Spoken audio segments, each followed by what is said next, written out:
Marko, meni se ovo ništa ne sviđa. Ma meni se ne sviđa što on priča na tu bubicu, tako će tek biti sumnjiv. A da nije Ljubica nešto posumnjala, zato je nema. Kako me stomak boli. To je zato što nisam ništa odetro smetnije u usta. Ma što nisi jeo? Ma nervozan je. Trebao sam nešto pojest, a ne ići ovako na gladno. Ma što ti lažeš da nisi jeo? A onaj gulaš koji sam ti 2 put podgrijavala. I jaja sam ti ispekla.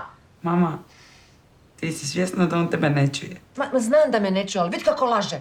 Još će ljudi pomisliti da ja ništa ne kuham.